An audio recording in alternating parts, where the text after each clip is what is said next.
Hello সবাইকে, চলে এসে আবারও একটা নিউ মিনি ভ্লগ নিয়ে। আর আজকের ভ্লগটা ভীষণই মজাদার হতে চলেছে। সো সবাইকে বলবো এন্ড অবধি দেখতে। আজকে আমাদের সবার প্রিয় বন্ধু সাদার বার্থডে।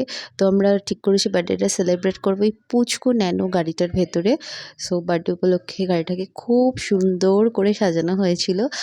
আর যত গন্ডগোল ছিল এই গাড়িটাকে নিয়ে আর রৌনকের বার্থডেকে নিয়ে। সো রৌনক গাড়ির ভেতরে কেক কাটে, আর তোমরা দেখতে পাচ্ছ গাড়িটাকে আমরা কীরকম সাজিয়েছিলাম। এটা অনেক পুরনো একটা গাড়ি আর খুবই ছোট, যেন ন্যানো গাড়ি কতটা পুচকু হয়। সো এই গাড়ির ভেতরে আমরা বার্থডে সেলিব্রেট করি, কেক কাটাকাটি করি। তারপর আমরা ঠিক করি আমরা সবাই মিলে খেতে যাব। আর গাড়িটাকে এমনভাবে সাজিয়েছিলাম জাস্ট দেখার মতো ছিল।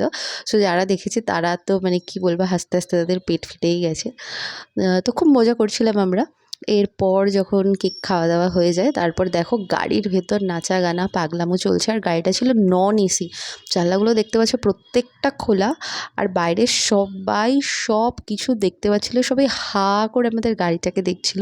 আর এটা দেখে আমাদের হাসতে হাসতে সিরিয়াসলি বলছে পেট জাস্ট ফেটে যাচ্ছিলো। কারণ গাড়িটা আমরা যা সাজিয়েছিলাম, মানে ভেতরটা দেখতে পাচ্ছ তো কীরকম সাজানো, বাইরেটাও এরকমই সাজানো ছিল। সো বিষয়টা প্রচণ্ড হাস্যকর, প্রচণ্ড। আর এই জিনিসগুলোই তো সারা জীবন স্মৃতি হয়ে থেকে যাবে, তাই না?